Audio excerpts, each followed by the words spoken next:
Godavari river management board తీరుపై తెలంగాణ అసహనం వ్యక్తం చేసింది. జీఆర్ఎంబీ మీటింగ్లోనే తమ అభ్యంతరాలను వ్యక్తం చేశారు తెలంగాణ నీటిపారుదల శాఖ అధికారులు. బనకచెర్ల ప్రాజెక్టును ఎలాంటి అనుమతులు లేకుండా ఏపీ చేపడుతోందని తెలంగాణ అధికారులు మీటింగ్లో ప్రస్తావించారు.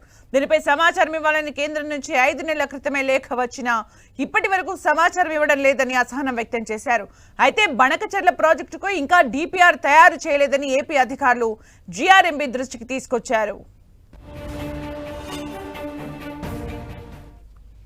ఇక మరిన్ని అప్డేట్స్ మా ప్రతినిధి ప్రతాప్ అందిస్తారు. Pratap, Godavari river management board సమావేశం హైదరాబాద్ జలసౌధలో జరిగింది. ఈ సమావేశంలో వాడివేడిగా చర్చ జరిగిందని చెప్పుకోవచ్చు. వాస్తవానికి ఈ సమావేశాన్ని ఎజెండాగా పూర్తిగా నీటి కేటాయింపులు, అదేవిధంగా గోదావరి నదిపైన నిర్మితమైన ప్రాజెక్టులు ఏవైతున్నాయో వాటిని అన్నిటి కూడా బోర్డుకు అప్పగించాలని చెప్పేసి ప్రతిపాదిక ఎజెండాగా ఈరోజు సమావేశం ఏర్పాటు చేయడం జరిగింది. అయితే బోర్డు సమావేశం ఏర్పాటు చేసిన వెంటనే దీనికి సంబంధించి తెలంగాణకు సంబంధించిన అధికారులు కానీ ఏపీకి సంబంధించిన అధికారులు అటెండ్ అయిన సమావేశంలో తెలంగాణ అధికారులు ఒక అంశానికి సంబంధించి తీవ్రంగా అభ్యంతరం వ్యక్తం చేశారు. ముఖ్యంగా గోదావరి నీటిని కృష్ణా బేసిన్లోకి తరలించడాన్ని తీవ్రంగా అభ్యంతరం వ్యక్తం చేయడం జరిగింది. ఒక బేసిన్లో నుంచి వాటర్ను మరో బేసిన్లోకి తరలింపు చేయడం అనేది దీనికి సంబంధించి కూడా విభజన చట్టానికి సంబంధించి కానీ అదేవిధంగా అంత ముందు కూడా దీనికి సంబంధించి నీటి కేటాయింపులకు సంబంధించిన అంశానికి పూర్తి విరుద్ధం కాబట్టి ఈ విషయంలో ఏపీ చేస్తున్న చర్యలు పూర్తిగా విరుద్ధంగా ఉన్నాయనే అంశాన్ని తెలంగాణ అధికారులు బోర్డు దృష్టికి తీసుకెళ్లడం జరిగింది. ముఖ్యంగా గోదావరి వాటర్ను కృష్ణా బేసిన్లోని ముఖ్యంగా శ్రీశైలం తర్వాత బనకచెర్లకు రాయలసీమకు తరలింపు చేసేందుకు కూడా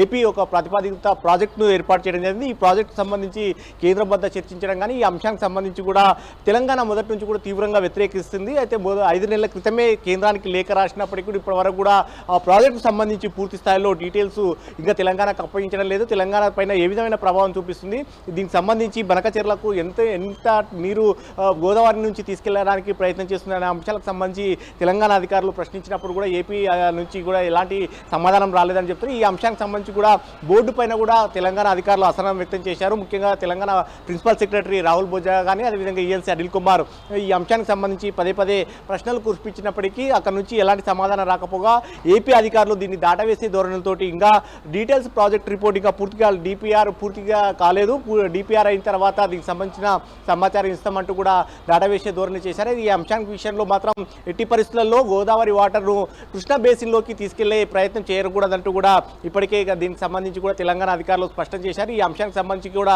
కేంద్ర జలశక్తికి కూడా చేసిన ఫిర్యాదు అంశాన్ని కూడా ఈరోజు బోర్డు సమావేశంలో ప్రధానంగా చర్చించడం జరిగింది. మరోవైపు ప్రాజెక్టుల అంశానికి సంబంధించి కూడా డిస్కషన్ వచ్చినప్పటికీ ప్రజెంట్ ఉమ్మడి ప్రాజెక్ట్ అయిన పెద్దవాగు ఒకటి మాత్రమే బోర్డుకు అప్పగించారు కాబట్టి ఆ పెద్దవాగుకు సంబంధించిన రిపేర్లు అనేది కూడా ఇప్పటికీ వరుసగా తరచుగా జరుగుతున్న ఉంది.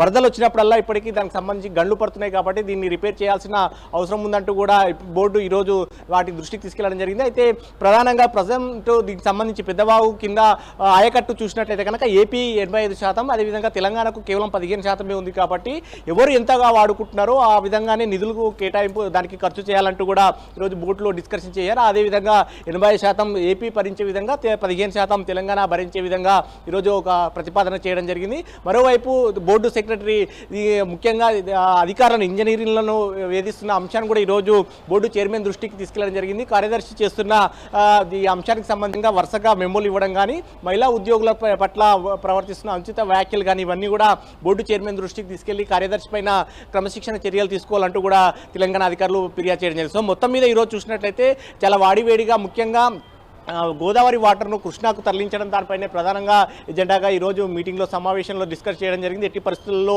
గోదావరి వాటర్ను కృష్ణా బేసిన్కు తరలించే ప్రయత్నం చేయకూడదంటూ కూడా తెలంగాణ అధికారులు స్పష్టం చేశారు.